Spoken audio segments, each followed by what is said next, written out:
Hello everyone, welcome to Study Wings Education. आज के lecture में हम पढ़ेंगे अपना नेक्स्ट इंडियन पॉलिटिकल थिंकर जो कि हैं Aurobindo Ghosh. Aurobindo Ghosh, his political thought and major works are contribution. ये लेक्चर नंबर 53 है। अगर आपने हमारे प्रीवियस लेक्चर नहीं देखे तो आपसे रिक्वेस्ट है कि लेक्चर नंबर 1 से स्टार्ट करें और कंटिन्यूटी में यहाँ तक आएँ। So let's start today's lecture. Shri Aurobindo Ghosh कब और कहाँ पैदा हुए थे? तो अरबिंदो घोष पैदा हुए थे कलकत्ता में। कब? 15 अगस्त 1872, 15 अगस्त 1872 को वो कलकत्ता में पैदा हुए थे। और उनकी डेथ कब और कहाँ हुई थी? दिसंबर 5 को उनकी डेथ हुई थी 1950। कहाँ? पौंडीचेरी में। पौंडीचेरी आज का पुडुचेरी, ठीक है। कलकत्ता में पैदा होते हैं तो पौंडीचेरी में डेथ होती है। पौंडीचेरी में क्यों, आगे हम देखेंगे कि ये पौंडीचेरी या पुडुचेरी में कब और कैसे पहुंचे थे। श्री अरबिंदो घोष एक प्रोमिनेंट इंडियन नेशनलिस्ट थे, एक फिलासफर भी थे, एक योगी थे, वेरी इंपॉर्टेंट, योगी थे, पोएट थे और एक मोस्ट सिस्टमैटिक थिंकर के तौर पर इनको हम जानते हैं। सिस्टमैटिक थिंकर क्यों? सिस्टमैटिक थिंकर वो थिंकर होता है जो पहले इश्यूज को हाईलाइट करे, पहले प्रॉब्लम्स बताए और उसके बाद प्रॉब्लम्स का सॉल्यूशन लेकर आए। तो सिस्टमैटिक थिंकर किसको कहा जाता है? अरबिंदो घोष को। कहाँ पैदा होते हैं? कलकत्ता में 1872 में। 1950 में पौंडीचेरी में इनकी डेथ होती है। कौन सा थिंकर एक योगी भी था? तो कौन था? अरबिंदो घोष। इनका पॉलिटिकल थॉट ऑलमोस्ट सिमिलर है किसके? स्वामी विवेकानंद के। हमने स्वामी विवेकानंद डिटेल में पढ़ा है। स्वामी विवेकानंद को हमने बोला था profit of nationalism in India. Profit of nationalism in India, nationalism के पैगंबर। तो अरबिंदो घोष और स्वामी विवेकानंद दोनों को कहा जाता है profit of nationalism. Very very important. Profit of nationalism किसको कहा जाता है? अरबिंदो घोष को और स्वामी विवेकानंद को। क्रिश्चियन कॉन्वेंट स्कूल से इनकी पढ़ाई होती है कलकत्ता से ही, और उसके बाद ये यूनिवर्सिटी ऑफ कैम्ब्रिज में जाते हैं अपनी हायर स्टडीज के लिए। He played a significant role in India's independence movement. India की आज़ादी की लड़ाई में इनका काफ़ी बड़ा रोल रहता है। And developed a philosophy of integral yoga. Very very important, यहाँ से क्वेश्चन बनता है, ठीक है। क्या क्वेश्चन बनता है? इंटीग्रल योगा का कंसेप्ट या इंटीग्रल योगा की फिलॉसफी को लेकर कौन आए थे? योगा या योग? योग के फादर कहा जाता है पतंजलि को। पतंजलि कौन थे? एक एंशिएंट स्कॉलर थे पतंजलि, जिनको फादर ऑफ योग कहा जाता है। उनके योग से ये एक अलग योग का कंसेप्ट लेके आते हैं जो पतंजलि के योग से अलग होता है, जिसको नाम देते हैं ये इंटीग्रल योग। क्या होता है इंटीग्रल योग? आगे हम डिटेल में देखेंगे, ठीक है। Which thinker is called as great synthesiser? Aurobindo Ghosh को कहा जाता है ग्रेट सिंथेसाइजर। सिंथेसाइजर क्या होता है? जो कुछ सिंथेसाइज करे। क्या सिंथेसाइज किया इन्होंने? इंडियन और वेस्टर्न फिलॉसफी को इन्होंने सिंथेसाइज किया, ठीक है। ही advocated for divine life on earth through spiritual evolution. He advocated for divine life on अर्थ की बात की थ्रू स्पिरिचुअल एवोल्यूशन। मीन्स देवी शक्ति। अर्थ क्या है? एक देवी शक्ति है, एक गॉड की शक्ति है, एक भगवान की शक्ति है। किसने ये बात बोली? ये बात बोली अरबिंदो घोष ने। आगे हम डिटेल में पढ़ेंगे इनका क्या है डिवाइन लाइफ ऑन अर्थ का कंसेप्ट, जो कि इवॉल्व होता है through spiritual evolution. Spiritual evolution क्या होता है ये भी हम आगे बात करेंगे। Emphasizing integration of spiritual and world life. Means ये इंटीग्रेट करना चाहते हैं, स्पिरिचुअल एवोल्यूशन की बात करते हैं। पहले कंट्री को पॉलिटिकली आज़ाद कराना है, उसके बाद इंडिविजुअल लेवल पे स्पिरिचुअलिटी लानी है, उसके बाद वो स्पिरिचुअलिटी को ये वर्ल्ड के लेवल पे ले जाना चाहते हैं। आगे हम ये कंसेप्ट डिटेल में पढ़ेंगे। अभी हम इंट्रोडक्शन पढ़ रहे हैं और यहाँ से ये सीधे सीधे क्वेश्चन पूछे जाते हैं। स्पिरिचुअल एवोल्यूशन की बात कौन करता है, डिवाइन लाइफ ऑन अर्थ की बात कौन करता है, integration of spiritual and world life की बात कौन करता है, इंडियन और वेस्टर्न फिलॉसफी को सिंथेसाइज किसने किया, इंटीग्रल योगा की बात कौन करता है, profit of nationalism in India कौन है। तो ये यहाँ से इंपॉर्टेंट क्वेश्चन बनते हैं, की पॉइंट है ये, आगे हम डिटेल में इनको पढ़ेंगे। वो एक एक्सट्रीमिस्ट लीडर थे। हमने बाल गंगाधर तिलक के लेक्चर में एक्सट्रीमिस्ट लीडर को डिस्कस किया है। लाल बाल पाल और इनके साथ कौन थे, अरबिंदो घोष। तो एक्सट्रीमिस्ट लीडर थे लाल बाल पाल के साथ इन्होंने एक्टिवली पार्टिसिपेट किया है इंडिया की आज़ादी की मूवमेंट में। इन्होंने आर्म रेजिस्टेंस को एडवोकेट किया है, आर्म रेजिस्टेंस को एडवोकेट किया है और स्वराज के कंसेप्ट को इन्होंने प्रमोट किया है। स्वराज के कंसेप्ट को किस किस ने प्रमोट किया है, किस किस ने स्वराज वर्ड का यूज किया है, ये चीज हम पढ़ चुके हैं। सबसे पहले वर्ड स्वराज का यूज किया था दादाभाई नौरोजी ने, अगर कहीं क्वेश्चन पूछा जाए। उसके बाद जो Swaraj is my birth right and I shall have it, Swaraj मेरा पैदाशी हक है और मैं लेके रहूंगा। बाल गंगाधर तिलक ने ये बात की। बाल गंगाधर तिलक का स्वराज अलग था, स्वामी विवेकानंद का स्वराज कुछ अलग है, महात्मा गांधी का स्वराज अलग है और अरबिंदो घोष का स्वराज अलग है। आपको डिफरेंशिएट करना आना चाहिए, बाकी सबका हम पढ़ चुके हैं। 1904 से लेके 1907 तक उन्होंने कांग्रेस के सारे सेशन अटेंड किए, बट ऑफिशियली उन्होंने कांग्रेस ज्वाइन नहीं की। कहीं क्वेश्चन पूछा जा सकता है तो क्या वो कांग्रेस के साथ ज्वाइन थे या कांग्रेस के खिलाफ काम करते थे, ऐसे क्वेश्चन बन सकते हैं। तो उन्होंने कभी भी कांग्रेस नहीं ज्वाइन की। 1904 से लेके 1907 तक कांग्रेस के सारे सेशन अटेंड किए। कांग्रेस को वो क्रिटिसाइज करते थे। कांग्रेस को वो क्रिटिसाइज करते थे, क्यों क्रिटिसाइज करते थे, जो मॉडरेट लीडर्स का जो मेथड था, 3P का मेथड, ट्रिपल पी या 3P का मेथड, उसको वो अपोज करते थे। क्या था 3P का method, prayer, petition, protest. Means Congress का पहले मॉडरेट फेज था, हमने पढ़ा है डिटेल में, फिर एक्सट्रीमिस्ट फेज आया, उसके बाद गांधीयन फेज आया। तो मॉडरेट फेज में जो लीडर थे वो मानते थे कि कांग्रेस जो ब्रिटिश गवर्नमेंट है वो इंडियंस के लिए अच्छी है, इंडियंस के लिए अच्छी है और ब्रिटिश राज इंडिया में रहना चाहिए, बट ब्रिटिश को कुछ हमारी मांगे भी माननी चाहिए। और वो मांगे कांग्रेस जो है वो कैसे प्रेजेंट करती थी, through prayer, through petition, through protest. ठीक है, उन्होंने कांग्रेस को कभी भी अपोज नहीं किया, उन्होंने कांग्रेस को कभी भी अपोज नहीं किया, बल्कि कांग्रेस को क्रिटिसाइज जरूर किया है। कांग्रेस को अपोज नहीं किया, कांग्रेस को क्रिटिसाइज किया है, कांग्रेस की तारीफें भी की हैं और क्रिटिसाइज भी किया है। 1904 से 1907 तक वो कांग्रेस के सेशन अटेंड किए हैं उन्होंने, बट कभी ऑफिशियली उन्होंने ज्वाइन नहीं की। वो एक एक्सट्रीमिस्ट लीडर थे। ठीक है, he was involve with journals like Vande Mataram journal के साथ वो जुड़े हुए थे, जुगांतर जनरल के साथ वो जुड़े हुए थे। ये जनरल क्या करते थे, बेसिकली इन जनरल्स की जो आइडियोलॉजी है उसकी कहीं ना कहीं नींव रखी थी अरबिंदो घोष ने। वो क्रिटिसाइज करते थे ब्रिटिश इंपीरियलिज्म को और प्रमोट करते थे नेशनलिज्म को इंडिया में इन जर्नल्स के द्वारा।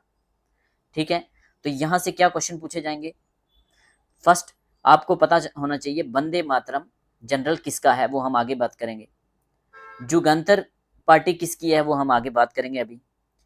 तो वंदे मातरम और जुगांतर, इनकी आइडियोलॉजी की नींव रखी अरबिंदो घोष ने और ब्रिटिश इंपीरियलिज्म के को क्रिटिसाइज करते थे, ब्रिटिश इंपीरियलिज्म को क्रिटिसाइज करते थे और प्रमोट करते थे नेशनलिज्म को, प्रमोट करते थे नेशनलिज्म को।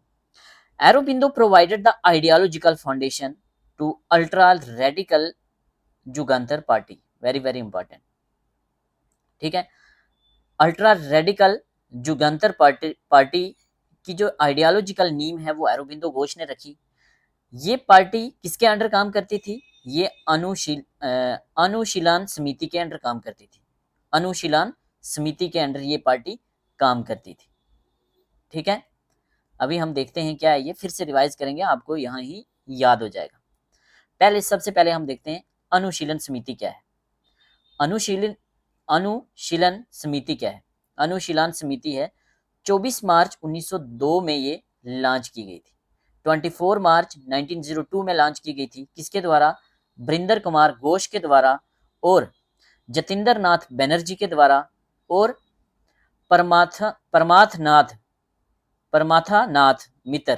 परमाथानाथ मित्र के द्वारा ये लॉन्च की गई थी।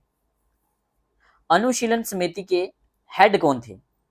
अनुशीलन समिति के हेड थे बरिंदर कुमार घोष। बरिंदर कुमार घोष कौन थे? अरबिंदो घोष के छोटे भाई थे। ठीक है, तो अनुशीलन समिति क्या है? अनुशीलन समिति एक सीक्रेट रिवोल्यूशनरी सोसाइटी है। ये सीक्रेट वे में काम कर रही है, रिवोल्यूशन की काम कर रही है, रिवोल्यूशन का काम कर रही है, बट छुप के काम कर रही है। किसके खिलाफ? अंग्रेजों के खिलाफ, ब्रिटिश गवर्नमेंट के खिलाफ ये लड़ रही है। कब से कब लड़ी? 1902 से लेके 1930 तक। क्या कैसे कर रही है ये? वायलेंस कर रही है ब्रिटिश गवर्नमेंट के खिलाफ, बम से अटैक करवा रही है, अंग्रेजों को मरवा रही है और पॉलिटिकल कंस्पिरेसीज रच रही है अंग्रेजों के खिलाफ। अनुशीलन समिति। ठीक है, अनुशीलन समिति। समझ आ गया यहां तक? चलिए आगे।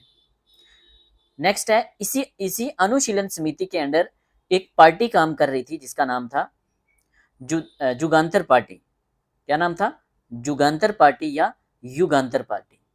तो जुगांतर पार्टी या युगांतर पार्टी एक पावरफुल रिवोल्यूशनरी ऑर्गेनाइजेशन है कॉलोनियल बंगाल में। ये 1906 में एस्टैब्लिश की गई थी। क्यों की गई थी? अनुशीलन समिति के अंडर की गई थी बरिंदर कुमार घोष के द्वारा और भूपिंदर नाथ दत्ता के द्वारा। एडवाइस कौन करता था इसको? अरबिंदो घोष। तो अरबिंदो घोष की एडवाइस पे बरिंदर कुमार घोष और भूपिंदर नाथ दत्ता ने ये पार्टी बनाई थी। कौन सी पार्टी? युगांतर या जुगांतर पार्टी।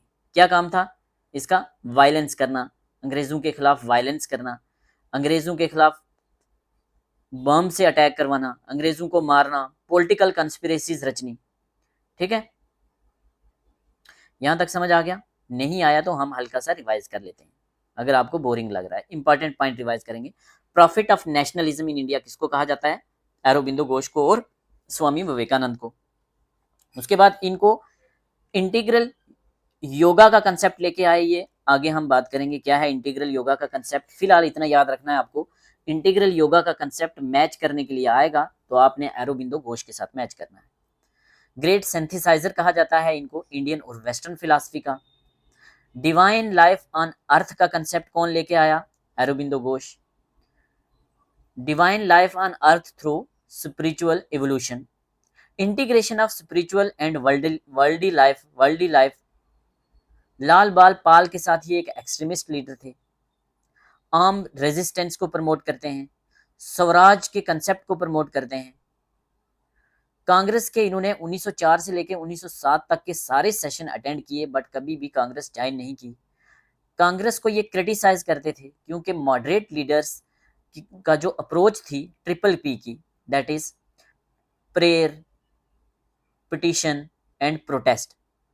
कोई भी अगर मांग रखते थे अंग्रेजों के खिलाफ इंडियन नेशनल कांग्रेस के मॉडरेट लीडर्स, तो वो पिटिशन फाइल करते थे, रिक्वेस्ट करते थे उनसे, एप्लीकेशन लिख के बैग करते थे, I beg to say that, और प्रोटेस्ट करते थे। तो ये चीजें जो थी ये पसंद नहीं थी अरबिंदो घोष को, इसलिए वो अपोज करते थे। ठीक है, वंदे मातरम एंड जुगंदर ये जनरल थे कुछ। वंदे मातरम एक जनरल है, जुगांतर एक जनरल है। किस पार्टी का होगा? अभी आपको पता चल गया होगा, जुगांतर पार्टी का होगा।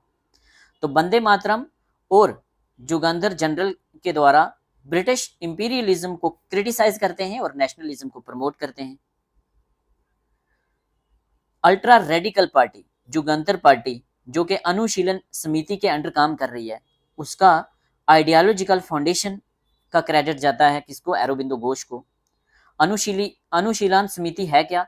24 मार्च को बनाई गई थी, 1902 में बनाई गई थी। किस किस के द्वारा? बरिंदर कुमार घोष, जतिंदर नाथ बनर्जी और परमाथानाथ मित्र जी। परमाथानाथ मित्र या मित्रा। हेड कौन थे इसके? बरिंदर कुमार घोष इसके हेड थे, जो अरबिंदो घोष के छोटे भाई थे। ये एक रिवोल्यूशनरी सोसाइटी है जो सीक्रेट वे में काम कर रही है। तो क्वेश्चन पूछा जा सकता है, which of the following was a secret revolutionary society of Bengal? तो कौन सी होगी? अनुशीलन समिति। वायलेंस करवाती थी, बम्बिंग करवाती थी, असैसिनेशन करवाती थी, पॉलिटिकल कंस्पिरेसीज रचती थी ब्रिटिश गवर्नमेंट के खिलाफ। जुगांतर पार्टी एक पावरफुल रिवोल्यूशनरी पार्टी है, ऑर्गेनाइजेशन है कॉलोनियल बंगाल में, जो कि 1906 में बनवाई गई थी। किसके द्वारा बनाई गई थी? बरिंदर कुमार घोष के द्वारा, जो किसकी एडवाइस पे? अरबिंदो घोष की एडवाइस पे। किसके अंडर काम कर रही है? अनुशीलन समिति, जो 1902 में बनती है। उसके बाद क्या होता है? उसके बाद एक बड़ा केस होता है, अलीपुर बम केस। तो अलीपुर बम केस के कनेक्शन में 1908 में इनको अरेस्ट कर लिया जाता है, अरबिंदो घोष को, और 1908 के बाद इनकी जिंदगी बदल जाती है। जब ये जेल में जाते हैं उसके बाद इनकी जिंदगी बदल जाती है। कुछ टाइम जेल में जाते हैं, उसके बाद ये वापस आ जाते हैं। आगे हम बात करेंगे। 1908 तक ये एक अग्रेसिव लीडर थे, ये अग्रेसिव रिवोल्यूशनरी लीडर थे, अग्रेसिव मिलिटेंट लीडर थे। बट उसके बाद इनकी आइडियोलॉजी में चेंज आ जाता है। पहले ये एक रिवोल्यूशनरी लीडर थे, बाद में एक स्पिरिचुअल लीडर बन जाते हैं। ये कैसे बनेंगे आगे हम देखेंगे। जेल से वापस आने के बाद 1910 में ये पौंडीचेरी चले जाते हैं और वहां जाके ये रास्ता अपनाते हैं। किसका? स्पिरिचुअल रास्ता अपनाते हैं, स्पिरिचुअलिटी का रास्ता अपनाते हैं। और वहां ही ये फिलॉसफी लेके आते हैं, इंटीग्रल योगा की फिलॉसफी लेके आते हैं ये पुडुचेरी में ये एक आश्रम बनाते हैं। ठीक है। ही इस्टेब्लिश्ड श्री अरबिंदो आश्रम इन पुडुचेरी, जहां ये क्या करते हैं? एक कम्युनिटी फॉर स्पिरिचुअल सीकर्स। 1926 में ये आश्रम बनता है, तो यहाँ ये स्पिरिचुअलिटी सिखाते हैं। ठीक है। Shri Aurobindo Ashram was found on November 24, 1926, date important है। और 24 नवंबर 1926 को कहा जाता है सिद्धि डे और day of victory. Siddhi day और डे ऑफ विक्ट्री। तो सिद्धि डे या डे ऑफ विक्ट्री कब है? 24 नवंबर। कब? 1926। तब क्या हुआ था? अरबिंदो घोष ने एस्टेब्लिश किया था श्री अरबिंदो आश्रम इन पौंडीचेरी। वहां ही वो बात करते हैं इंटीग्रल योगा की, और इंटीग्रल योगा की फिलॉसफी लेके आते हैं। और इंटीग्रल योगा की फिलॉसफी के द्वारा वो हमें रास्ता दिखाएंगे स्पिरिचुअल नेशनलिज्म का। तो स्पिरिचुअल नेशनलिज्म के लिए कौन कौन से दो लीडर जाने जाते हैं? एक स्वामी विवेकानंद और दूसरे अरबिंदो घोष। ठीक है। ये डेट क्यों इंपॉर्टेंट है? ये डेट क्यों चुनी इन्होंने? ये डेट इसलिए चुनी, this date is significant because Shri Aurobindo experienced descent of Krishna into his body on that day. उस दिन इन्होंने कृष्ण भगवान को अपने अंदर एक्सपीरियंस किया। कौन से दिन? 24। ये 1908 में जेल जाते हैं अलीपुर बम केस में। उसके बाद जेल से निकलने के बाद ये इनको एक्सट्रीमिस्ट लीडर को अंग्रेज सरकार बहुत ज़्यादा प्रेशर डालती है। हम लाल बाल पाल जब हमने पढ़ा था बाल गंगाधर तिलक वाले लेक्चर में, तो हमने डिटेल में बात की थी। इन पर प्रेशर डालती है, कुछ पॉलिटिक्स से रिजाइन कर लेते हैं, तो ये भी एक्टिव पॉलिटिक्स छोड़ देते हैं और चले जाते हैं पौंडुचेरी। वहाँ पौंडीचेरी में जाके अपना आश्रम खोलते हैं। वहाँ ये तपस्या करते हैं, वहाँ ये इंटीग्रल योग के कंसेप्ट को लेके आते हैं, स्पिरिचुअल पाथ की तरफ चले जाते हैं, और वहाँ ये स्पिरिचुअलिटी सिखाते भी हैं। कब से सिखाते हैं? एक दिन होता है 24 नवंबर, जिसको कहा जाता है सिद्धि डे या डे ऑफ विक्ट्री, जिस दिन ये अपने अंदर कृष्ण भगवान को एक्सपीरियंस करते हैं। और उसके बाद ये एक आश्रम बनाते हैं। अब ये पूरे सब इंडियंस को इंटीग्रल योग की फिलॉसफी सिखाते हैं, स्पिरिचुअल डेवलपमेंट पे काम करते हैं, और इस कंसेप्ट को ये इंटरनेशनल लेवल पर ले जाना चाहते हैं। Integral yoga aims to evolve human consciousness. क्या एम है इसका? To evolve human consciousness and integrate spiritual and worldly life. ठीक है। स्पिरिचुअल और वर्ल्डी लाइफ को इंटीग्रेट करने की बात करते हैं। ह्यूमन कॉन्शियसनेस को इवॉल्व करने की बात करते हैं, तो यही है इनका आइडिया स्पिरिचुअल नेशनलिज्म का। His major philosophical works include the life Divine, very very important, आगे हम फिर से पढ़ेंगे, बट कुछ इंपॉर्टेंट पॉइंट इंट्रोडक्शन में हम देख रहे हैं जो सीधे सीधे एग्जाम में आपको मिलेंगे। Major philosophical works include the life Divine. The life Divine किसका वर्क है? अरबिंदो घोष का। एसेज ऑन गीता किसका वर्क है? अरबिंदो घोष का। सिंथेसिस ऑफ योगा किसका वर्क है? अरबिंदो घोष का। ठीक है, ये कुछ बहुत इंपॉर्टेंट वाले क्वेश्चन हैं जो एग्जाम में पूछे जाते हैं। इनके ऊपर किस किस का इन्फ्लुएंस था एग्जाम में पूछा जाता है। इन्फ्लुएंसेस ऑन अरबिंदो घोष, तो सबसे फर्स्ट नंबर पे इनके ऊपर इन्फ्लुएंस था स्वामी विवेकानंद का। स्वामी विवेकानंद जिन्होंने स्पिरिचुअल नेशनलिज्म का कंसेप्ट दिया और उसी रास्ते पे चले अरबिंदो घोष भी। बंकिम चंद्र चटर्जी, या इनको बंकिम चंद्र चट्टोपाध्याय भी कहते हैं। French revolution, German philosophy, Hegel और हर्डर की फिलासफी, तो किस किस का इन्फ्लुएंस था? स्वामी विवेकानंद का इन्फ्लुएंस था, बंकिम चंद्र चटर्जी का इन्फ्लुएंस था, फ्रेंच रिवॉल्यूशन का इन्फ्लुएंस था और जर्मन फिलासफी का इन्फ्लुएंस था। थोड़ा देख लेते हैं इन कौन कौन सा कंसेप्ट इन्होंने किससे लिया। तो सबसे पहले क्या देखा हमने? स्वामी विवेकानंद। स्वामी विवेकानंद की फिलासफी आपको पता है, फिलासफी ऑफ उपनिषद है, फिलासफी ऑफ नियो वेदांता हमने डिटेल में पढ़ी है। तो अरबिंदो घोष भी सपोर्ट करते हैं नियो वेदांता की फिलासफी को और उपनिषद की फिलासफी को। तो ये इन्होंने किससे अडॉप्ट किया? ये इन्होंने स्वामी विवेकानंद से अडॉप्ट किया। स्वामी विवेकानंद की philosophy of Upanishad and neo Vedanta की फिलासफी को अडॉप्ट करते हैं अरबिंदो घोष। बंकिम चंद्र चटर्जी या बंकिम चंद्र चट्टोपाध्याय सेम है। वंदे मातरम और भारत माता का कंसेप्ट लेके आते हैं Bankim Chandra Chatterjee, very very important. आज हम इंडिया को भारत माता के रूप में देखते हैं, ठीक है। ये जो भारत माता का कंसेप्ट था ये लेके आने वाले सबसे पहले व्यक्ति कौन थे? तो वो थे बंकिम चंद्र चटर्जी। वंदे मातरम का कंसेप्ट लेके आने वाले बंकिम चंद्र चटर्जी। तो अरबिंदो घोष, एबीजी मींस अरबिंदो घोष। तो अरबिंदो घोष वंदे मातरम का और भारत माता का कंसेप्ट लेके आते हैं, किससे अडॉप्ट करते हैं? बंकिम चंद्र चटर्जी से। अगर कहीं क्वेश्चन में पूछा जाए कि भारत माता पेंटिंग किसने बनाई थी, सबसे पहले एक पेंटिंग है, बड़ी फेमस पेंटिंग है भारत माता पेंटिंग, तो उसको कभी कभी बच्चे कंफ्यूज करते हैं बंकिम चंद्र चटर्जी से या अरबिंदो घोष से। तो इन दोनों के साथ कोई लेना देना नहीं है। ये पेंटिंग बनाई थी रविंद्रनाथ टैगोर के भाई अवनिंद्रनाथ टैगोर ने। रविंद्रनाथ टैगोर के भाई अवनिंद्रनाथ टैगोर ने 1905 में, जीएस में कभी कभी पूछा जाता है, ठीक है। भारत माता पेंटिंग अवनिंद्रनाथ टैगोर, कब? 1905। 1905 कैसे याद रहेगा? पार्टीशन ऑफ बंगाल हुई थी 1905 में लॉर्ड कर्जन के द्वारा। तो स्वामी विवेकानंद से लेते हैं ये उपनिषद की फिलासफी, वेदांता की फिलासफी। क्या है वेदांता की फिलासफी? कि पूरी वर्ल्ड जो है वो दो चीजों से बनी है, एक परमानेंट है, एक टेम्परेरी है। जैसे हमारी बॉडी है, तो इसके अंदर जो मटेरियल बॉडी है वो हमारी बॉडी है, और इसके अंदर जो इटर्नल पोर्शन है वो हमारा सोल है। तो लाइफ का एम क्या रहेगा? सोल को सुपर सोल के साथ मिलाना, आत्मा को परमात्मा के साथ मिलाना। तो वही फिलासफी स्वामी विवेकानंद की है, वही फिलासफी अरबिंदो घोष की है। बंकिम चंद्र चटर्जी से ये वंदे मातरम और भारत माता का कंसेप्ट लेते हैं। फ्रेंच रेवोल्यूशन, सबको पता है फ्रेंच रेवोल्यूशन कब हुआ था, आप मुझे कमेंट सेक्शन में बताएंगे। फ्रेंच रेवोल्यूशन के प्रिंसिपल्स क्या थे? Liberty, equality, fraternity, very important. Aurobindo Ghosh की पॉलिटिकल थॉट में भी हमें लिबर्टी, इक्वालिटी और फ्रेटर्निटी का कंसेप्ट मिलता है। तो लिबर्टी, इक्वालिटी और फ्रेटर्निटी का कंसेप्ट अरबिंदो घोष ने कहां से अडॉप्ट किया? फ्रेंच रेवोल्यूशन में, फ्रेंच रेवोल्यूशन से, एबीजी अरबिंदो घोष। तो थ्योरी ऑफ नेशनलिज्म है जो इनकी, थ्योरी ऑफ नेशनलिज्म किसकी?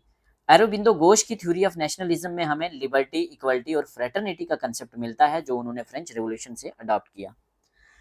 इनकी फिलॉसफी में हमें जर्मन फिलॉसफी का भी कुछ मिक्सचर मिलता है, जर्मन फिलॉसफी का। तो जर्मन फिलॉसफी किसकी थी? मेन जर्मन फिलासफी के दो थिंकर हैं, हीगल और हार्डर। तो हीगल और हार्डर की जो फिलासफी है वो क्या कहती है, वो कहती है nation has spirit. Nation has spirit मतलब हमने हीगल डिटेल में पढ़ा है। हीगल जीस्ट की बात करते हैं, जीस्ट, सोल, रीजन, पढ़ा था ना। Nation has a soul, nation has spirit मतलब नेशन को एक जिंदा एंटिटी की बात करते हैं, एंटिटी की बात करते हैं कौन, हीगल। तो नेशन हैज स्पिरिट, नेशन एक नेचुरल एंटिटी है, नेशन के पास स्पिरिट है, कल्चर है, रेस है, लैंग्वेज है, रिलीजन है, और ये यही बेसिस ऑफ नेशन है। एरोबिंदो घोष क्या कहते हैं, क्या कहते हैं कि स्पिरिट, कल्चर, रेस, लैंग्वेज और रिलीजन ये बनाते हैं basis of nation, base of nation. और ये कंसेप्ट किसका था, ये हीगल का कंसेप्ट था। This provided an element of spiritualism to Aurobindo's concept of nationalism. तो एरोबिंदो बात करते हैं स्पिरिचुअल नेशनलिज्म की। तो स्पिरिचुअलिटी का जो कंसेप्ट है, स्पिरिचुअल नेशनलिज्म का जो कंसेप्ट है, वो कहीं ना कहीं वो उसका कुछ पार्ट हीगल से लेके आते हैं। हीगल क्या कहते हैं, हीगल कहते हैं state is the March of God on earth. State क्या है, मार्च ऑफ गॉड है ऑन अर्थ। स्टेट एक लिविंग एंटिटी है, स्टेट एक लिविंग थिंग है, स्टेट के अंदर सोल है, स्पिरिट है, ठीक है। नेशन नेचुरल है, और spirit, culture, race, language, religion ये बेसिस ऑफ नेशन है। ये अरबिंदो घोष कहते हैं और ये अडॉप्ट करते हैं जर्मन फिलासफी से, ठीक है। एक क्वेश्चन है एग्जाम में पूछा गया है कि Aurobindo Ghosh belong to which school of thought. तो हम कॉमन सेंस का इस्तेमाल करके इस क्वेश्चन को निकाल सकते हैं। तो राइट आंसर क्या होगा, Aurobindo Ghosh belongs to school of culturalism and neo Vedantism. Culturalism, culturalism क्या है, यही तो है कल्चरलिज्म कि नेशन के बेस क्या है, spirit, culture, race, language, religion. और नियो वेदांतिज्म जो इनकी फिलासफी नियो वेदांता की है, ठीक है। Aurobindo's spiritual nationalism is one of the greatest contribution to modern thought of India and world. India के मॉडर्न थॉट और इंडिया के वर्ल्ड के मॉडर्न थॉट में एक बहुत बड़ा कंट्रीब्यूशन है एरोबिंदो की स्पिरिचुअल नेशनलिज्म की फिलासफी का, ठीक है। चलिए, रविंद्रनाथ टैगोर कहते हैं कि world will get message of India through Aurobindo Ghosh. दुनिया एक मैसेज, इंडिया का मैसेज दुनिया जानेगी एरोबिंदो घोष की फिलासफी के द्वारा। ये किसने बोला, ये बोला रविंद्रनाथ टैगोर ने। Who is called as prince of Indian thinker. Aurobindo Ghosh को कहा जाता है प्रिंस ऑफ इंडियन थिंकर। किसने कहा है, रोमेन रोलैंड ने। रोमेन रोलैंड, रोमेन रोलैंड कहते हैं एरोबिंदो घोष को Prince of Indian thinker. Spiritualism, spiritual nationalism का कंसेप्ट किसका है, तो स्पिरिचुअल नेशनलिज्म का कंसेप्ट है एरोबिंदो घोष का और स्वामी विवेकानंद का। एग्जाम में पूछा जाता है, अगर एक ही क्वेश्चन आया तो यही आएगा कि स्पिरिचुअल नेशनलिज्म का कंसेप्ट किसका है, तो एरोबिंदो घोष और स्वामी विवेकानंद का। डिविनिटी ऑफ मदरलैंड की बात कौन करता है, इंडिया को एक देवी माँ का स्टेटस देते हैं Aurobindo Ghosh. Divinity of motherland, divinity of motherland. Complete freedom from foreign rule की बात करते हैं। मीन्स 1905 और 1910 के आसपास जो टाइम चल रहा था, उस टाइम इंडियन लीडर थे जो वो बात करते थे डोमेनियन स्टेटस का। वो बात करते थे कि इंडिया में ब्रिटिश गवर्नमेंट रूल करे कोई बात नहीं, बट हमें भी कुछ आज़ादी दे, हमें भी कुछ राइट्स दे। तो पहले पर्सन जिन्होंने बात की कंप्लीट फ्रीडम की वो थे अरबिंदो घोष। वो कहते थे नहीं, हमें पूरी आज़ादी चाहिए। पूरी आज़ादी मीन्स पहले तो हमें आज़ादी चाहिए, पॉलिटिकल आज़ादी, अंग्रेज़ों को निकलना होगा, और उसके बाद हमें इंडिविजुअल फ्रीडम चाहिए। तो इंडिविजुअल फ्रीडम क्या है, स्पिरिचुअलिटी, अपने माइंड के ऊपर हर इंसान का control by spiritual mean, by integral yoga. Theory of boycott and passive resistance थी। बाइकआउट करना है किसका, फॉरेन गुड्स का, फॉरेन सर्विसेज का, और सपोर्ट करना है, प्रमोट करने हैं Indian goods, that is Swadeshi movement आपने पढ़ा है। स्वदेशी, स्वदेशी अपने देश की चीज़ों का इस्तेमाल करना है। और पैसिव रेजिस्टेंस, अंग्रेजों को रेजिस्ट करना है बाई पैसिव मीन्स, ठीक है, जरूरत पड़े तो वायलेंस भी करना है, वायलेंस को सपोर्ट करते थे। आइडियल ऑफ ह्यूमन यूनिटी की बात कौन करते हैं? तो एरोबिंदो घोष करते हैं आइडियल ऑफ ह्यूमन यूनिटी की। आइडियल ऑफ ह्यूमन यूनिटी क्या है अभी हम पढ़ेंगे, ठीक है। तो अभी जो पढ़ा है इसको अगर रिवाइज करना है तो हम देख लेते हैं, यहां तक तो हमने कर लिया था। किस किस का इन्फ्लुएंस था? स्वामी विवेकानंद का। स्वामी विवेकानंद से क्या लिया उन्होंने? उपनिषद की फिलॉसफी या नियो वेदांता की फिलॉसफी। बंकिम चंद्र चटर्जी से उन्होंने वंदे मातरम और भारत माता का कंसेप्ट लिया। भारत माता पेंटिंग उनकी नहीं है, ये अवनिंद्रनाथ टैगोर की है 1905 की। फ्रेंच रेवोल्यूशन में बात होती है लिबर्टी, इक्वलिटी, फ्रेटर्निटी की, और ये कंसेप्ट थ्योरी ऑफ नेशनलिज्म, एरोबिंदो की थ्योरी ऑफ नेशनलिज्म में हमें मिलता है, ये फ्रेंच रेवोल्यूशन से उन्होंने अडॉप्ट किया। Nation has spirit, nation natural है, एक लिविंग एंटिटी है, मार्च ऑफ गॉड ऑन अर्थ है, ऐसी बात करते हैं हीगल, तो उसके कंसेप्ट को भी अडॉप्ट करते हैं, हीगल एंड हर्डर के कंसेप्ट को, ठीक है। उसके बाद कौन से स्कूल ऑफ थॉट से बिलोंग करते थे? Culturalism and neo Vedantism. इनकी जो स्पिरिचुअल नेशनलिज्म की फिलॉसफी है ये हमें इंटरनेशनल लेवल पे भी इसका कंट्रीब्यूशन मिलता है।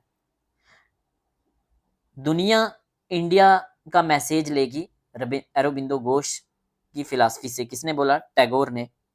प्रिंस ऑफ इंडियन थिंकर कौन है? अरबिंदो घोष। किसने बोला? रोमेन रोलैंड ने। Spiritual nationalism Aurobindo Ghosh and Swami Vivekananda. Divinity of motherland, very very important, Aurobindo Ghosh. Complete freedom from foreign rule, Aurobindo Ghosh. Theory of boycott and passive resistance, Aurobindo Ghosh. Ideal of human unity, Aurobindo Ghosh.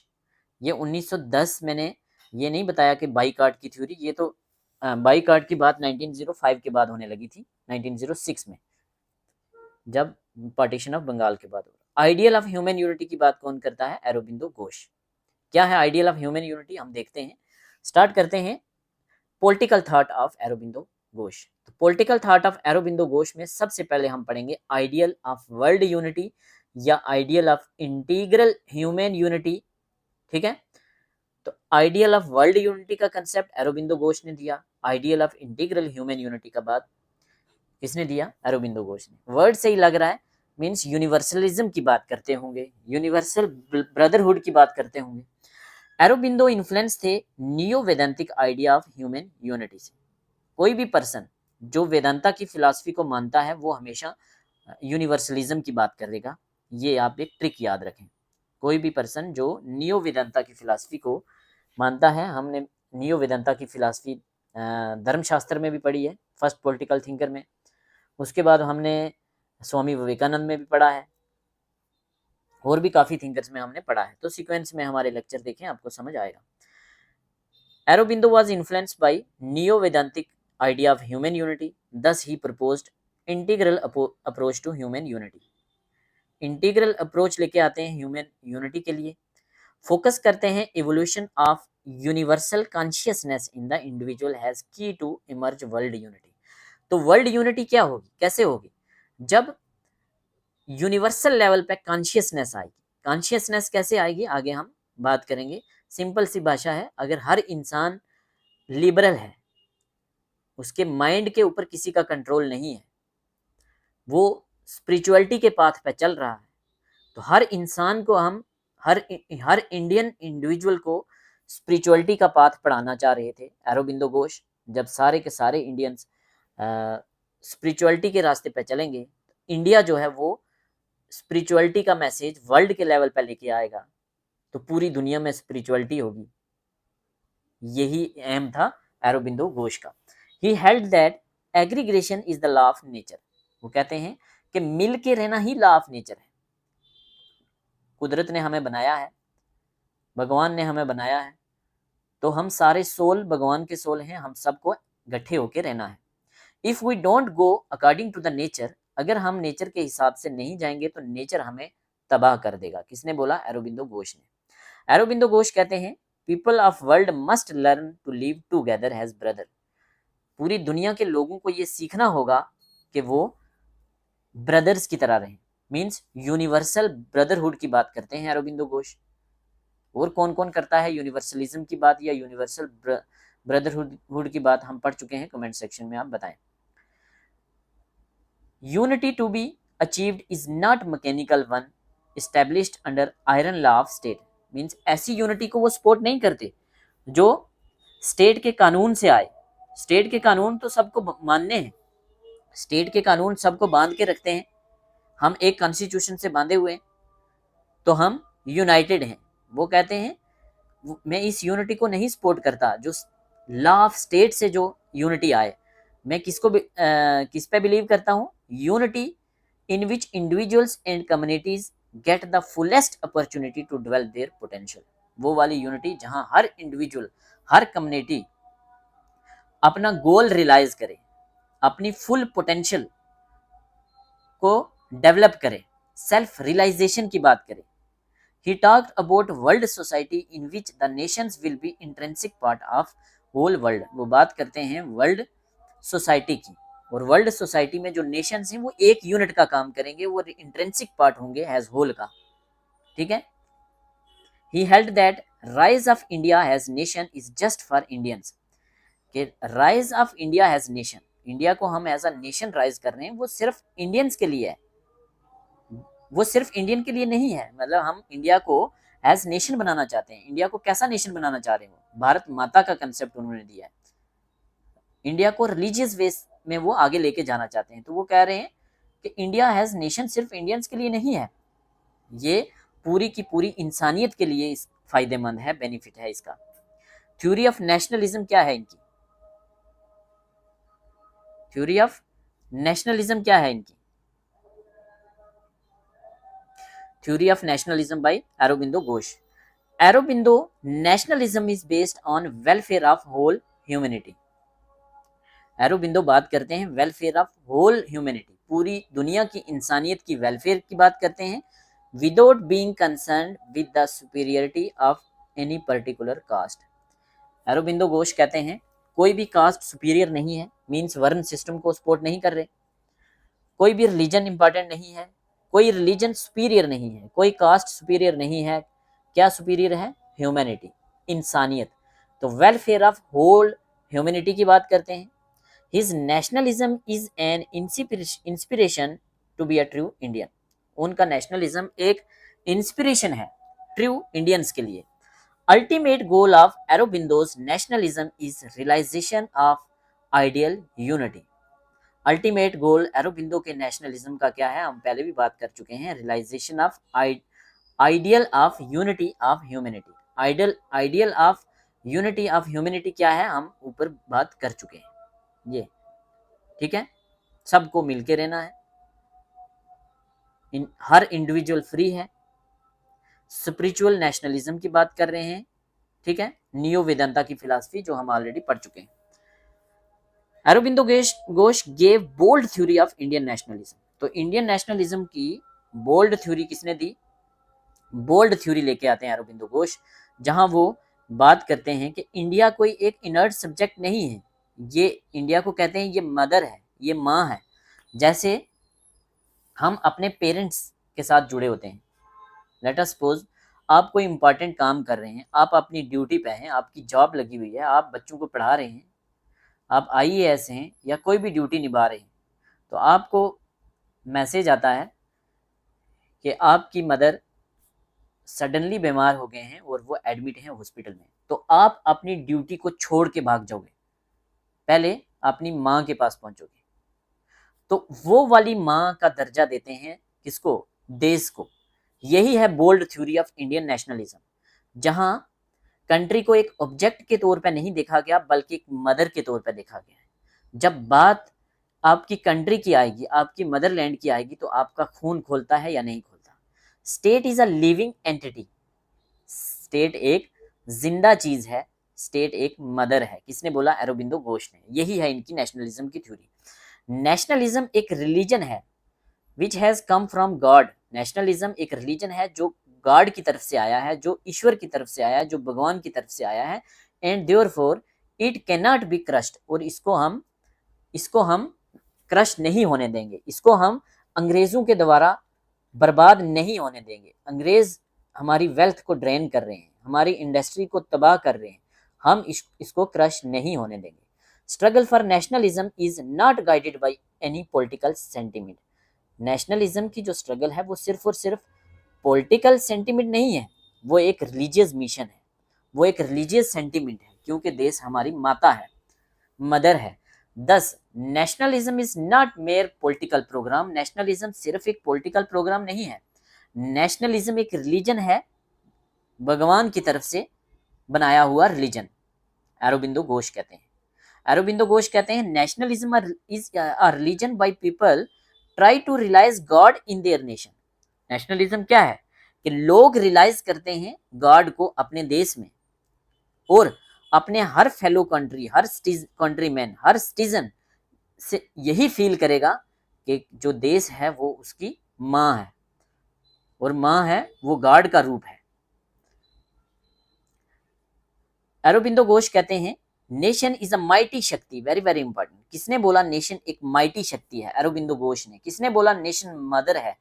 Aurobindo Ghosh ने। Divine शक्ति है? अरबिंदो घोष ने। Which is composed of million unit से बनी है, जो कि बनाते हैं नेशन। इस चीज को ध्यान से समझना। मिलियन यूनिट्स कौन है? मिलियन यूनिट्स हैं हम इंसान। इंसान क्या है? इंसान एक स्पिरिचुअल इंडिविजुअल है, एक स्पिरिचुअलिटी के रास्ते पर चल रहा है, एक उपनिषद की फिलॉसफी को अपना रहा है। इंसान के अंदर सोल है, और सोल क्या है? गॉड है। ठीक है, सोल क्या है? गॉड है। तो मिलियन ऑफ यूनिट से बना है एक नेशन। ये एक देवी शक्ति है, ये मदर है। इसीलिए इनको कहा जाता है प्रॉफिट ऑफ इंडियन नेशनलिज्म। तो ये वर्ड यूज किया जाता है स्वामी विवेकानंद के लिए भी। अरबिंदो घोष कहते हैं कि ब्रिटिश रूल मर्केंटाइल है इन फाउंडेशन में। मर्केंटाइल क्या होता है? मर्केंटिलिज्म से निकला है। मींस जब हम किसी देश की इकोनॉमी को एक रिस्ट्रिक्टिव वे में चलाएं। अंग्रेज क्या करते थे? हमारे ही रॉ प्रोडक्ट यूज कर रहे हैं, इंडिया से रॉ प्रोडक्ट लेके जा रहे हैं सस्ते दामों में, फिनिश्ड प्रोडक्ट्स लेके आ रहे हैं फॉरेन से, और इंपोर्ट ड्यूटी कम लग रही है। बाहर के प्रोडक्ट यहाँ आ रहे हैं, हमारे रॉ मटेरियल से बन रहे हैं, हमें बेचे जा रहे हैं महंगे दामों में। अगर यहाँ के लोकल प्रोडक्ट्स जो इंडियन इंडस्ट्रीज बना रही हैं, उनको अगर हम फॉरेन में लेके जा रहे हैं, तो अंग्रेजों ने उस पर हैवी ड्यूटी लगाई हुई है, हैवी टैक्स लगाए हुए हैं, ताकि ये वाले प्रोडक्ट्स बाहर ना बिकें। लेट अस सपोज एक स्वेटर है जो ऊन से बनाया है, जो वूल से बनाया है, एक स्वेटर या जैकेट किसी ट्रेडिशनल इंडस्ट्री में, लेट अस सपोज वो 500 का बन रहा है, 500 रुपया लग रहा है उसको बनाने में। तो अगर वो हमने एक्सपोर्ट करना है लंदन में, तो उसके ऊपर वो 100% टैक्स लगा रहे हैं। 1000 रुपये का वो एक्सपोर्ट हो रहा है, और हमारे यहाँ से ही जो वूल वो बाहर लेके जा रहे हैं, या कॉटन जो बाहर लेके जा रहे हैं, वहां से फिनिश प्रोडक्ट यहाँ ही वो 400 या 300 का दे रहे हैं। तो हमारा प्रोडक्ट कहाँ चलेगा? ठीक है, तो यही है मार्केंटिलिज्म, यही है मार्केंटाइल। तो जो एक ब्रिटिश का जो मार्केंटिलिज्म था, वो एक्सप्लॉयटेटिव है करेक्टर में, वो एक्सप्लॉइट कर रहा है इंडियंस को और इंडिया की इकोनॉमी को, और इसलिए इसको खत्म होना है, इसको वीक होना है बेस से, ये मानना है अरबिंदो घोष का। वो कहते हैं कि गलत चीज का अंत हमेशा होता है, गलत चीज गलत है, जिसका फाउंडेशन ही गलत है, उसका बेस ही गलत है, तो बेस तो वीक होगा। और इसीलिए वो बात करते हैं, वो कहते हैं कि जो फॉरेन रूल है इसको उखाड़ के फेंकना है, हमें चाहिए स्वराज, हमें चाहिए कंप्लीट इंडिपेंडेंस। इनके लिए स्वराज जो है वो सिर्फ और सिर्फ इकोनॉमिक और पॉलिटिकल आज़ादी नहीं है कि इंडिया में अंग्रेज चले जाएं, इंडियंस राज करें, यही नहीं है स्वराज। बट ये सेल्फ रूल की बात करते हैं। ये सेल्फ रूल होम रूल वाला नहीं है, एनी बेसेंट वाला या बाल गंगाधर तिलक वाला। ये हमारी बॉडी के ऊपर रूल की बात है। हम लिबरल हूँ, हमारे अंदर फ्रीडम है। ठीक है, हर इंसान फ्री है अपने माइंड को यूज करने के लिए। स्पिरिचुअलिटी का पार्ट पढ़ा रहे हैं। He advocated independence for Indians for following reason. क्यों स्वराज क्यों चाहिए?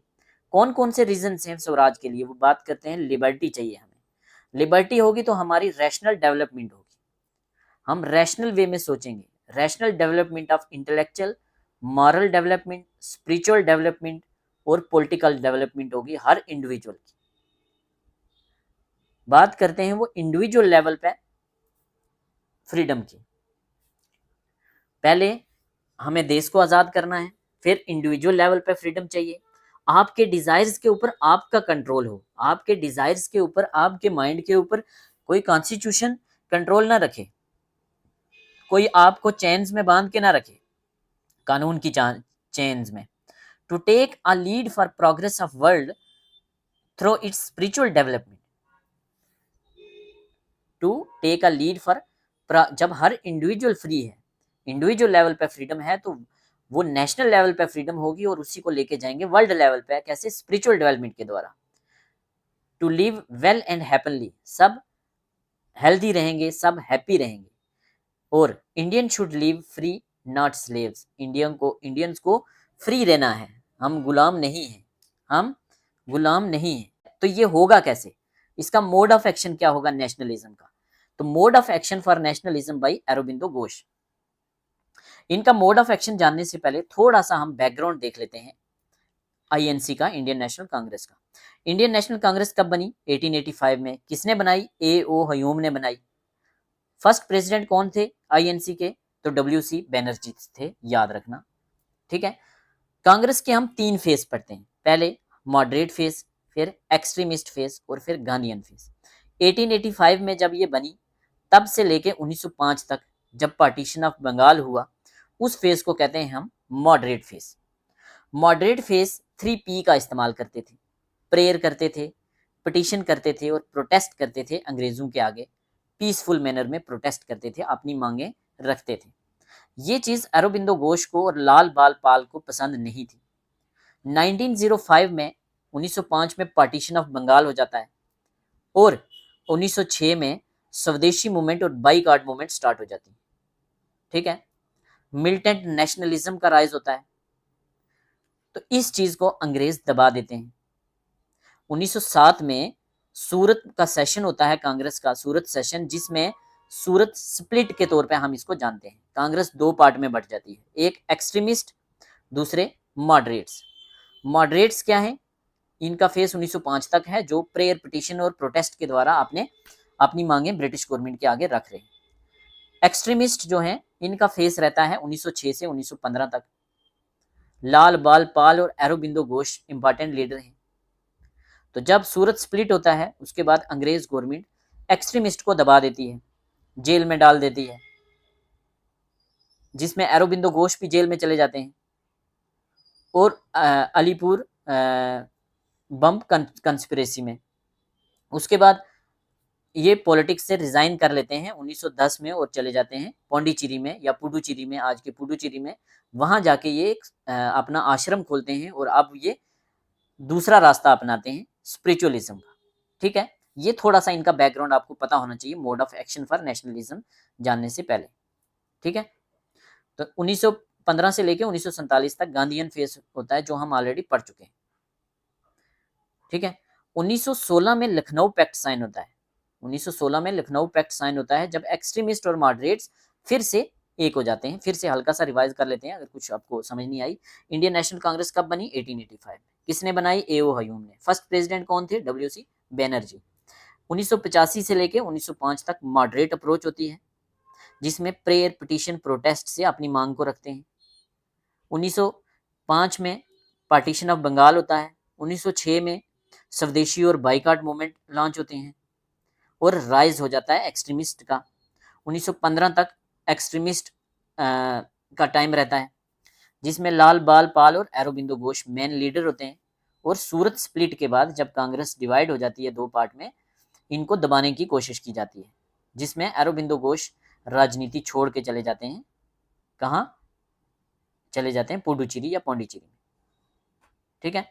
1916 में एक्सट्रीमिस्ट और मॉडरेट दोबारा से एक हो जाते हैं। तो अरबिंदो घोष 1902 से लेके 1910 तक एक रिवोल्यूशनरी लीडर थे, इंपॉर्टेंट है, पूछा जाता है। Aurobind, which of the following leader was a revolutionary leader as well as a spiritual leader?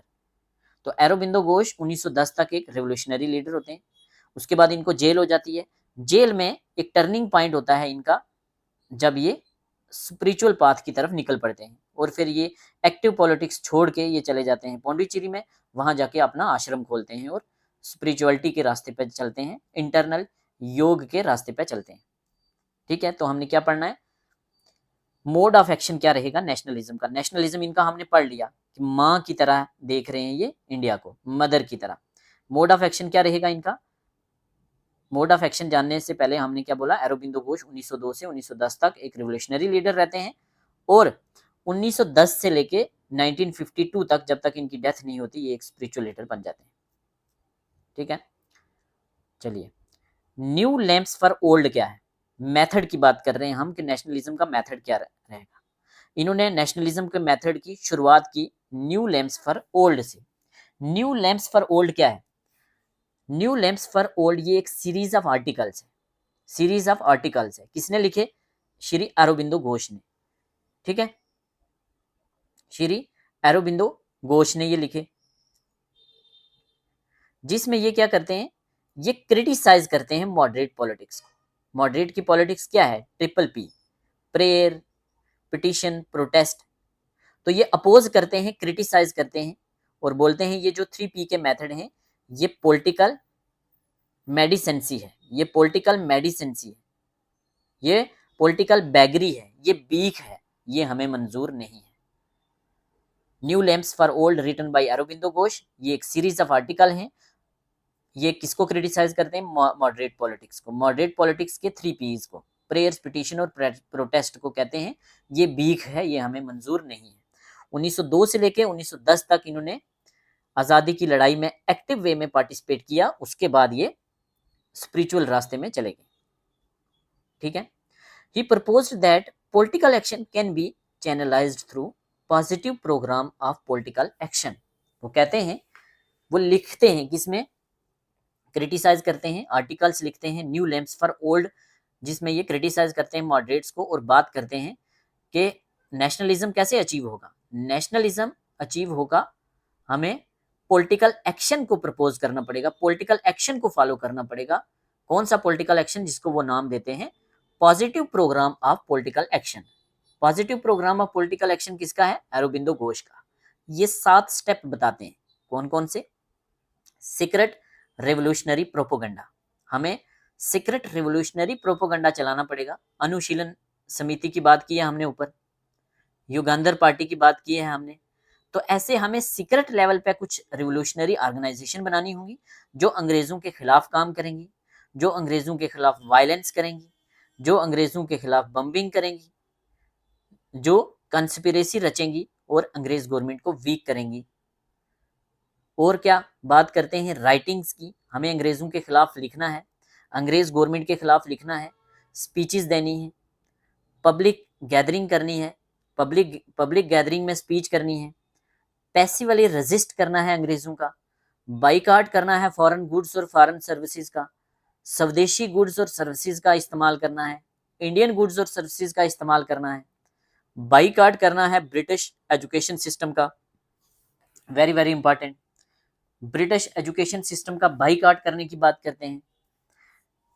अगर बात की जाए राजा राम मोहन राय की, तो वो ब्रिटिश एजुकेशन सिस्टम को बाइकाट करने की बात करते थे या फॉलो करने की, वो फॉलो करने की बात करते थे। नॉन कॉपरेशन की बात करते हैं और कहते हैं अगर ज़रूरत पड़े तो फोर्स का इस्तेमाल भी करेंगे, वायलेंस का इस्तेमाल भी करेंगे सरकार के खिलाफ। तो ऐसे नेशनलिज्म अचीव होगा।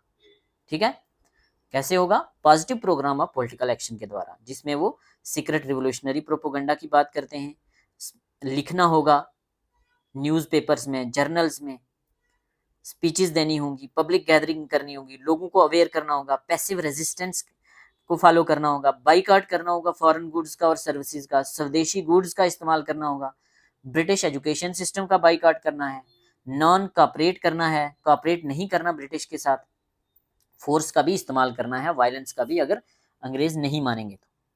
Concept of freedom bye Aurobindo Ghosh. अब इनका फ्रीडम का कंसेप्ट क्या था, आपको समझ तो आ ही गया होगा। फ्रीडम मीन्स जब इनका पॉलिटिकल फ्रीडम से कहीं आगे की बात करते हैं कि इंसान जो है वो अपने डिजायर पे खुद कंट्रोल करे, पूरे तरीके से आजाद हो, किसी कानून के साथ बंधा हुआ ना हो। Aurobindo Ghosh was first person who talked about goal of Purna Swaraj. सबसे पहले पूर्ण स्वराज की बात किसने की? तो एरोबिंदो घोष ने। यहां से क्वेश्चन बनेगा, स्वराज क्या है? Self rule. तो बाल गंगाधर तिलक भी बात करते हैं स्वराज की, गांधी भी बात करते हैं। अगर पूछा जाए सबसे पहले वर्ड स्वराज किसने यूज किया था, तो वो दादा भाई नौरोजी ने यूज किया था। दादा भाई नौरोजी ने वर्ड स्वराज यूज किया था। बट पूर्ण स्वराज, कंप्लीट इंडिपेंडेंस की बात किसने की सबसे पहले? तो सबसे पहले कंप्लीट इंडिपेंडेंस की बात करने वाले थे Aurobindo Ghosh. He wanted complete independence. हमें डोमेनियन स्टेटस नहीं चाहिए। इंडिया का जो नेशन है वो एक डिवाइन मिशन है। डिवाइन मिशन है, देवी शक्ति है, ऑलरेडी बात कर चुके हैं हम। भारत माता, देवी शक्ति। अरबिंदो घोष कहते हैं कि longing to be free lodged in such a deeper layer of heart that thousands of arguments are powerless to uproot it। कि जो आज़ादी है, ठीक है, जो आज़ादी की एक तमन्ना है, जो आज़ादी की एक डिज़ायर है हमारे अंदर, वो दिल के इतनी अंदर की लेयर में वो मतलब वहाँ सिली हुई है कि उसको निकालना बहुत मुश्किल है। ये आपको ऐसे समझ नहीं आएगा, किसी एग्जाम्पल से हम समझते हैं। लेट अस सपोज आपको कोई कहता है आपकी क्या डिज़ायर्स हैं? आपको पैसा चाहिए, गाड़ी चाहिए, आपको अच्छा फ़ोन चाहिए, अच्छा खाना चाहिए।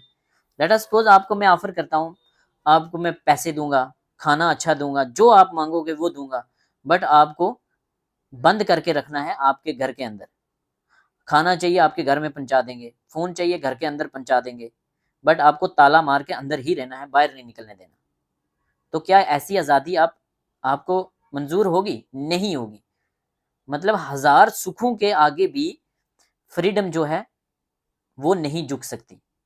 The longing to be free is lodged in such a deeper layer of human heart that thousands of arguments are powerless to uproot it। ये कोट है उनका फ्रीडम पे, और ये पूछा जाता है एग्जाम्स में। वो कहते हैं कि आइडिया ऑफ फ्रीडम ऐसे नहीं है एकदम आ जाएगा, ये इवोल्यूशनरी आइडिया है। Evolution of idea of freedom की बात करते हैं अरबिंदो घोष। वो कहते हैं पहले तो हमें स्वराज चाहिए नेशन के लिए, पॉलिटिकल इंडिपेंडेंस चाहिए, अंग्रेजों को बाहर करना है। उसके बाद हमें इंडिविजुअल लेवल पे फ्रीडम चाहिए। इंडिविजुअल लेवल पे फ्रीडम क्या होगी? Consciousness of individual, consciousness of our mind, spirituality at individual level. जब इंडिविजुअल लेवल पे कॉन्शियसनेस आ जाएगी, स्पिरिचुअलिटी आ जाएगी, तो उससे क्या होगा? Freedom of humanity, world unity और स्पिरिचुअलिटी एट वर्ल्ड लेवल, जो बात हम कर चुके हैं। He talked about spiritual dimension of freedom। तो spiritual dimension of freedom की बात कौन करता है? तो spiritual dimension of freedom की बात करते हैं Aurobindo Ghosh. Freedom is the achievement of state of supreme happiness। very very important। Freedom क्या है? इनके लिए फ्रीडम है स्टेट ऑफ सुप्रीम हैप्पीनेस, सबसे बड़ी हैप्पीनेस, जिसको नाम देते हैं ये क्या? सच्चिदानंद। क्या? सच्चिदानंद। ये 3 वर्ड से मिला है, मिलके बना है सत चित आनंद। सत चित आनंद, सत चित आनंद। इसको सच्चिदानंद भी पढ़ते हैं, सत चित आनंद भी पढ़ते हैं। क्या है ये? अभी समझ आ जाएगा। Freedom is achievement of highest state of happiness, supreme state of happiness, जो क्या है? सच्चिदानंद। मतलब क्या है सच्चिदानंद? सच्चिदानंद या सच्चिदानंद भी इसको कहते हैं, सतचित आनंद। ये क्या है? एक संस्कृत टर्म है जो बात करता है अल्टीमेट रियलिटी की। अल्टीमेट रियलिटी किस के कौन है? अल्टीमेट रियलिटी, अल्टीमेट रियलिटी है ब्रह्मांड। ब्रह्मांड कौन है? वो गॉड जिसने पूरा यूनिवर्स क्रिएट किया है। तो अल्टीमेट रियलिटी ब्रह्मांड है हिंदुइज्म में। और ये फिलॉसफी किसकी है? यही फिलॉसफी है वेदांता की, कि सिर्फ ब्रह्मांड ही रियलिटी है। ब्रह्मांड मीन्स सिर्फ सोल ही रियलिटी है। इंसान की बॉडी सोल से बनी है और एक मटेरियल बॉडी है। मटेरियल बॉडी को खत्म हो जाना है, सिर्फ सोल रियलिटी है, ब्रह्मांड रियलिटी है।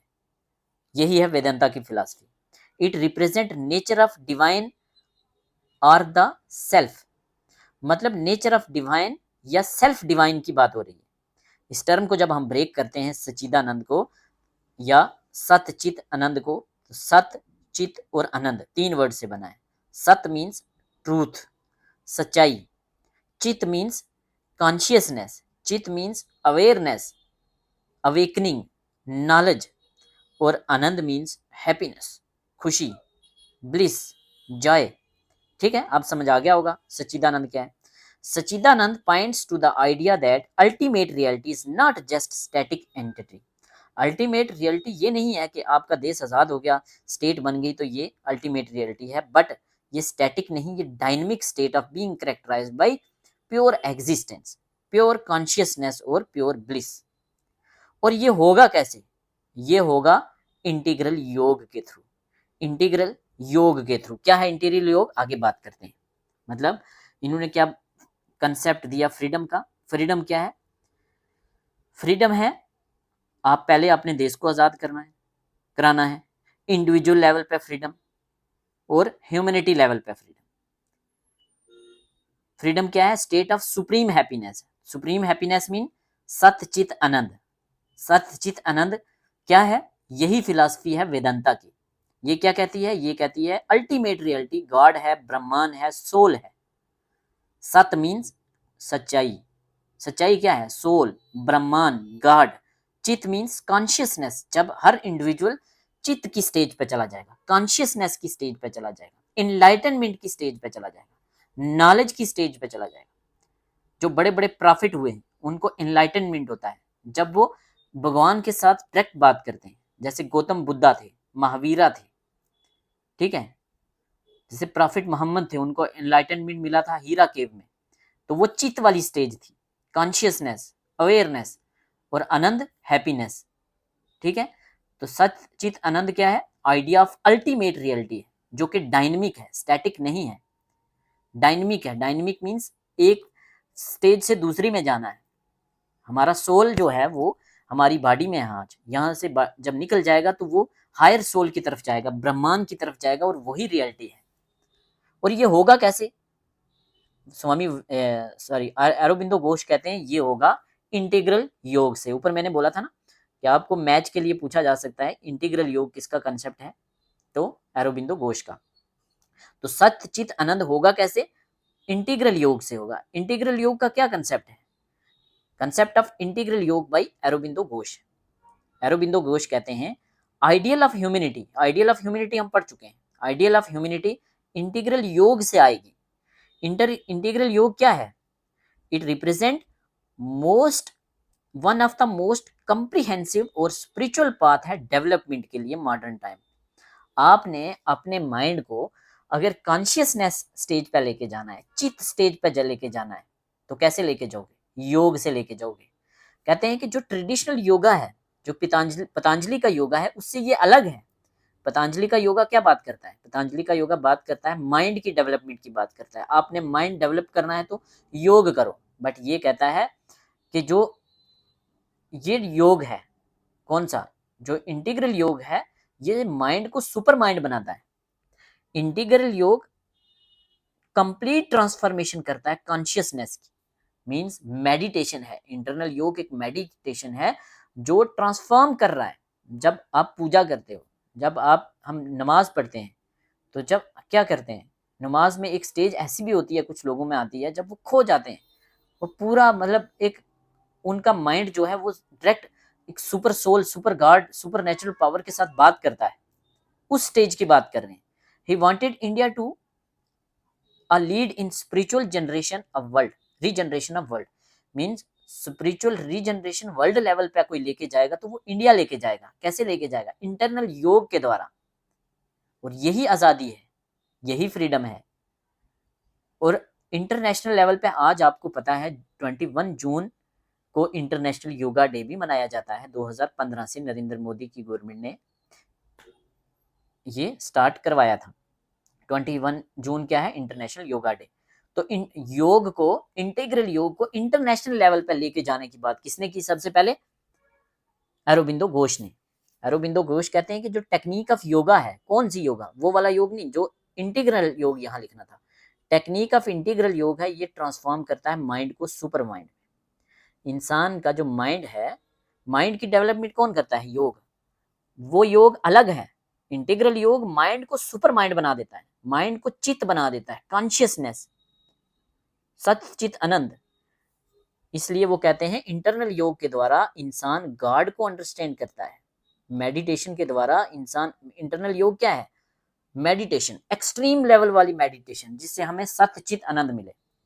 एरोबिंदो घोष कहते हैं इंटरनल योग से इंसान गॉड को अंडरस्टैंड करता है, ब्रह्मांड को अंडरस्टैंड करता है। Aurobindo develop his own concept of integral yoga. उन्होंने अपना अलग से कंसेप्ट बनाया इंटरनल योग का, जो पतंजलि के योग से अलग है। इसको नाम दिया पूर्ण योग। तो पूर्ण योग का कंसेप्ट किसका है? एरोबिंदो घोष का। इंटीग्रल योग का कंसेप्ट किसका है? एरोबिंदो घोष का। क्या है इंटीग्रल योग और पूर्ण योग?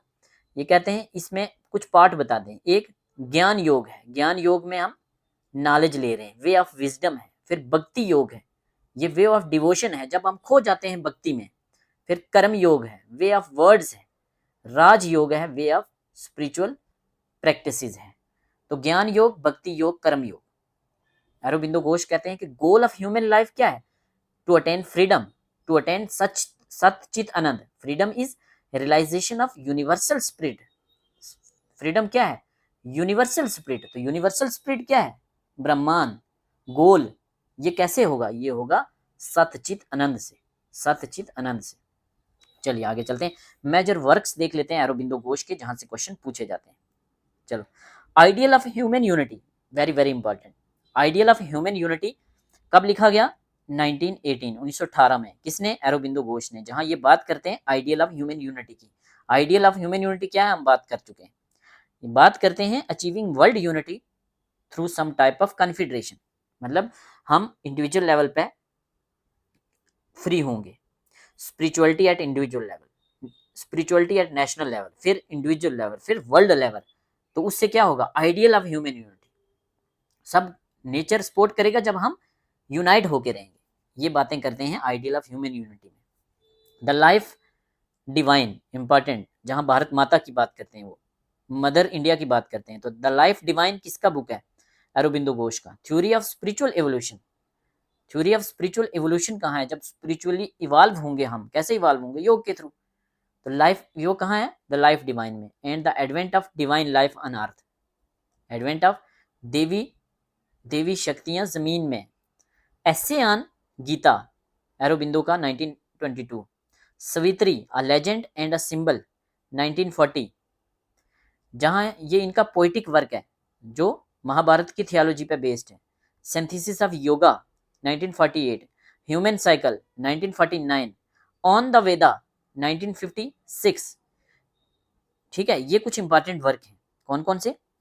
Ideal of human unity, the life divine, essay on Gita, Savitri, a legend and a symbol, synthesis of yoga, human cycle, on the Veda. इनका एक न्यूज़पेपर है, कौन सा? इंदु प्रकाश। इंदु प्रकाश न्यूज़पेपर किसका है? अरविंदो घोष का। अरविंदो घोष। इस पेपर में उन्होंने सीरीज ऑफ आर्टिकल छापे, जिनको नाम दिया न्यू लैम्प्स फॉर ओल्ड, जहां वो 3 Ps को क्रिटिसाइज करते हैं। मॉडरेट लीडर्स का प्रेयर, पिटिशन और प्रोटेस्ट को क्रिटिसाइज करते हैं, कह रहे हैं ये वीक है। वंदे मातरम न्यूज़पेपर किसका है? वंदे मातरम न्यूज़पेपर भी अरविंदो घोष का है। 1905 में ये स्टार्ट करवाया था इन्होंने। कुछ वीकलीज हैं जो वीकली पब्लिश होते थे, न्यूज़पेपर या जर्नल, जिसमें जुगांतर है, जुगांतर या युगांतर, ठीक है, अनुशीलन समिति के अंडर ये आता था। ये रिवोल्यूशनरी न्यूज़पेपर था, वीकली आता था। धर्मा क्या है? धर्मा वीकली न्यूज़पेपर है अरविंदो घोष का। और कर्म योगिन क्या है? वीकली न्यूज़पेपर है अरविंदो घोष का। तो ये इंपॉर्टेंट है, यहाँ से पूछे जाते हैं। अनुशीलन समिति पढ़ चुके हैं हम। Jugantar very very important. Vande Mataram newspaper, Indu Prakash newspaper, और the life divine, ideal of human unity, ये तो बिल्कुल नहीं भूलना। चलिए थोड़ा क्विकली हम रिवाइज कर लेते हैं। अगर आपको बोर लगा होगा तो कुछ इंपॉर्टेंट कंसेप्ट क्विकली रिवाइज करते हैं अरविंदो घोष के, जो एग्जाम के लिए इंपॉर्टेंट है। अरविंदो घोष को स्टार्टिंग में ये एक रिवोल्यूशनरी लीडर थे, यस, बाद में ये बन गए स्पिरिचुअल थिंकर बन गए और इंटरनल योग का कंसेप्ट लेके आए जो हमें सतचित आनंद की तरफ लेके जाएगा। 1905 से 1910 तक ये रिवोल्यूशनरी नेशनलिज्म की बात करते हैं, स्वदेशी मूवमेंट के की प्लेयर हैं, पार्टीशन ऑफ बंगाल के खिलाफ बात करते हैं और लेके आते हैं स्वदेशी मूवमेंट अलॉन्ग विद लाल बाल पाल। 1905 में पार्टीशन हुआ था बंगाल का। पूर्ण स्वराज की बात करने वाले फर्स्ट पर्सन अगर थे तो वो अरबिंदो घोष थे और बाद में कांग्रेस ने 1930 में एक रेजोल्यूशन ला के पास किया था 1930 में पूर्ण स्वराज का। ठीक है, इतने इंपॉर्टेंट थे ये। इनके जर्नल बात की है हमने जर्नल्स की, वंदे Mataram, Karmayogin, very very important, nationalist idea को प्रोपोगेट कर रहे हैं। नेशनलिस्ट आइडिया क्या है हमने पढ़ लिए। 3 P's के मेथड को क्रिटिसाइज करते हैं, मिलिटेंट नेशनलिज्म पे बिलीव करते हैं। कोर पॉलिटिकल बिलीफ की बात करें तो नेशनलिज्म है हैज स्पिरिचुअल ड्यूटी, हर इंसान की ड्यूटी क्या है, नेशनलिज्म स्पिरिचुअल ड्यूटी है हमारी। डिवाइन मदर की बात करते हैं, भारत माता हैज शक्ति, महाशक्ति। 3P का क्रिटिसाइज, कॉन्स्टिट्यूशनल और स्लो रिफॉर्म जो कांग्रेस लीडर के थे उनको अपोज करते हैं। डायरेक्ट एक्शन और मास अवेकनिंग की बात करते हैं, 7 तरीके हमने पढ़े ऊपर। यूथ को मोबिलाइज करने की बात करते हैं और यूथ को एजुकेट करने की बात करते हैं। ब्रिटिश के एजुकेशन सिस्टम को रिजेक्ट करते हैं। National college in Calcutta, very very important, ऊपर नहीं मैंने बताया शायद। नेशनल कॉलेज इन कलकत्ता किसने बनाया, अरबिंदो घोष ने, और इसके प्रिंसिपल भी रहे ये। रेवोल्यूशनरी सोसाइटीज जैसे अनुशीलन समिति को सपोर्ट किया, सीक्रेट सोसाइटी। आर्म्ड रेजिस्टेंस को प्रमोट किया, लेकिन डायरेक्टली ये कभी वायलेंस के साथ खुद इन्होंने कभी वायलेंस नहीं किया। इनकी लाइफ का टर्निंग पॉइंट अगर कोई पूछे तो वो था अलीपुर बम केस ऑफ 1908। अलीपुर बम कांड हुआ था 1908 में, जिसमें इनको अरेस्ट कर दिया और जेल भेज दिया, और जेल में ये गए और वहां इन्होंने एम बना लिया एक स्पिरिचुअल पाथ की तरफ जाने का। Underwent a spiritual transformation during solitary confinement. तो जब ये जेल में रहे, पूजा पाठ करने लगे, उपनिषद को पढ़ने लगे, वेदांता की फिलॉसफी को पढ़ने लगे, और इनका जो स्पिरिचुअल ट्रांसफॉर्मेशन का फेस का जो स्टार्ट हुआ था, टर्निंग पॉइंट था, वो अलीपुर बम केस था 1908 का, जिसकी वजह से इनको जेल भेजा गया। जेल से रिलीज आने के बाद 1910 में इन्होंने राजनीति से, एक्टिव पॉलिटिक्स से रिटायर हो गए ये, और पौंडीचेरी चले गए। वहां ये स्पिरिचुअलिटी के रास्ते पे चलने लगे, स्पिरिचुअल नेशनलिज्म की बात करने लगे। बात स्पिरिचुअल नेशनलिज्म क्या है इनका, combine political liberation with spiritual awakening, very very important, exam के लिए इंपॉर्टेंट है। India had a cosmic mission, और वर्ल्ड स्पिरिचुअलिटी की बात करते हैं, स्पिरिचुअलिटी की बात करते हैं, इंटरनल योगा की बात करते हैं, integral yoga sorry, nationalism with spirituality. Subhash Chandra Bose इनसे काफी इन्फ्लुएंस थे, और इनकी राइटिंग्स जो थी उन्होंने इन्फ्लुएंस किया पॉलिटिकल और स्पिरिचुअल डिस्कोर्सेस को इंडिया में। तो ये था आज का lecture, Indian political thinker Aurobindo Ghosh, जो कि हमने डिटेल में पढ़े। लेक्चर कैसा लगा कमेंट सेक्शन में ज़रूर बताएं। हमारे लेक्चर्स और हमारे नोट्स को कंबाइन करके अगर आप पढ़ते हैं तो आपको काफ़ी फ़ायदा होगा। हमारे नोट्स अवेल करने के लिए कमेंट सेक्शन में हमारा व्हाट्सएप नंबर है, उस पर आप एक टेक्स्ट करें, आपको पूरी जानकारी मिल जाएगी। तो अपने नेक्स्ट लेक्चर में हम श्री अरबिंदो घोष के MCQs लेकर आएंगे, और उसके बाद लेक्चर नंबर 54 में MCQs होंगे और 55 में हम अपना नेक्स्ट इंडियन थिंकर करेंगे।